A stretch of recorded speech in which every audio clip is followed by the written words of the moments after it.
বন্ধুরা, আশা করি সকলেই খুব ভালো আছেন। আমার নতুন একটা ব্লগে আপনাদের সব্বাইকে স্বাগত জানাই। আমাদের ছাদ বাগানটা চলুন ঘুরে দেখাই। লেমন গ্রাসের গাছ লাগিয়েছি, সঙ্গে গন্ধরাজ ফুলের গাছ। কয়েকটা ফুল হয়েও ছিল, এখন অবশ্য নেই।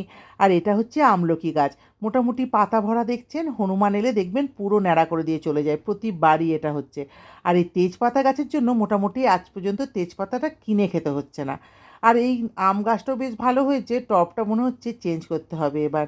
আর লেবু গাছ দুটো লাগিয়েছি, এটা মোটামুটি গোল লেবু আর উপরে একটা ভালো লেবুর গাছ আছে। পুদিনা পাতাও আছে, তবে খাওয়া হয় না একদমই। আর এই লেবুটার গন্ধ এত সুন্দর বলে বোঝাতে পারবো না। আর গাছটাও দেখুন কি সুন্দর হয়েছে।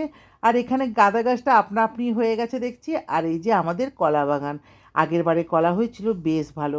পুঁই গাছও অনেক লাগানো হয়েছে, সবে হচ্ছে, এখনও খাইনি, একটু বড় হলেই খাওয়া হবে। তবে এই সব গাছের না টেস্টটাই আলাদা হয় তরকারির। আর জবা গাছ আছে আর কুঁদরি গাছ লাগিয়েছি, ছোট্ট করে হচ্ছে। ফুল গাছের মধ্যে তেমন কিছু নেই, অপরাজিতা গাছটা লাগিয়েছি। আর এই যে একটা সর্পগন্ধা গাছ দেখুন উপরে একবারে মাথা চড়া দিয়ে উঠেছে। আর একটা ছোট জবা গাছ আছে সে সাইডে, আর নয়নতারা গাছ, আর এই গাঁদা গাছটাই আছে, ব্যাস। এই হচ্ছে আমার ছোট্ট ছাদ বাগান।